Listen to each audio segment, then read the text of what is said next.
ত্রয়োদশ জাতীয় সংসদ নির্বাচনে ২৯৭টি সংসদীয় আসনের মধ্যে বিএনপি জয়ী হয়েছেন ২১২টি এবং সংসদ নির্বাচন এবং গণভোটে ৫৯.৪৪% ভোট পড়েছে বলে নির্বাচন কমিশন জানিয়েছেন।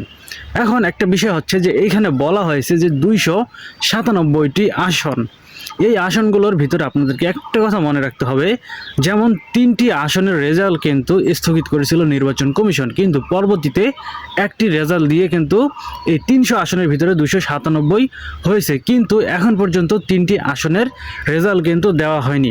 আর এর প্রধান কারণ হচ্ছে যে একটি আসনে নির্বাচনের আগেই একজন প্রার্থী কিন্তু মারা গিয়েছে, যার কারণে সেই আসনে কিন্তু এখন পর্যন্ত বাংলাদেশে কোনো নির্বাচন হয়নি। কিন্তু এখন আর বাকি থাকতেছে 2টি আসন, এই 2টি আসনের নির্বাচন হয়েছে, কিন্তু কিছু কারণে সেইখানের রেজাল্টটা এখন পর্যন্ত নির্বাচন কমিশন ঘোষণা করেনি।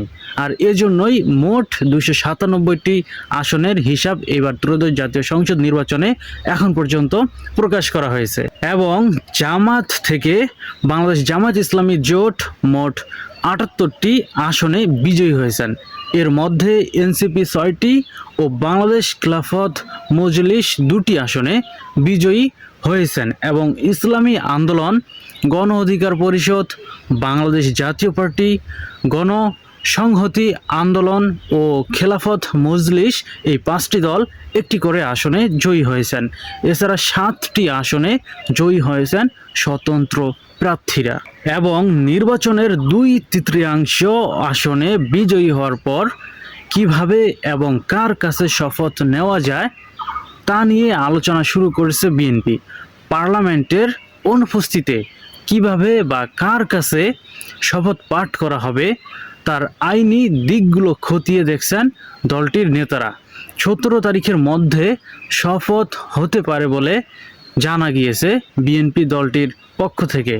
এখন সবচেয়ে গুরুত্বপূর্ণ একটি বিষয় হচ্ছে যে আমাদের দেশের নির্বাচনের আগে আমরা ভেবেছিলাম যে হয়তো দেশে কোনো একটা কিছু ঘটতে পারে নির্বাচন বানচাল করার জন্য, কিন্তু আলহামদুলিল্লাহ যে আমাদের নির্বাচনটি অনেক সুষ্ঠু এবং সুন্দরভাবেই সম্পন্ন হয়েছে এবং বিশেষ করে কিছু কিছু জায়গায় ছোটোখাটো হয়তো একটু উশৃঙ্খলা হয়েছে, কিন্তু যাই হোক তারপরেও আমাদের এই ত্রয়োদশ জাতীয় সংসদ নির্বাচন ফেব্রুয়ারি 2026-এর এই নির্বাচনটা অনেক সুন্দরভাবেই সম্পন্ন হয়েছে। কিন্তু সবচেয়ে আরেকটি বড় বিষয় হচ্ছে যে নির্বাচনে যে দলটি পরাজয় বরণ করবে অবশ্যই সেই দলটির পক্ষ থেকে অনেক কিছুই বলা হবে। শুধু এইবার 2026-এর নির্বাচনই যে এমনটা হয় এমনটা কিন্তু না, প্রত্যেকটা নির্বাচনেই এমনটা কিন্তু হয়। কিন্তু তারপরেও আমরা একটা বিষয় বলতে পারবো যে অবশ্যই আমাদের দেশের নির্বাচনটা অনেক সুন্দর এবং সুষ্ঠুভাবেই সম্পন্ন হয়েছে। তবে আপনাদের মতামত কি? আপনাদের মূল্যবান মতামত আমাদের কমেন্টে জানিয়ে যেতে পারেন এবং ভিডিওটি যদি আপনাদের কাছে গুরুত্বপূর্ণ মনে হয় অবশ্যই আমার এই নতুন চ্যানেলটি সাবস্ক্রাইব করে পাশেই থাকবেন। আমি প্রতিনিয়ত আপনাদেরকে সকল গুরুত্বপূর্ণ আপডেট শেয়ার করব। ধন্যবাদ।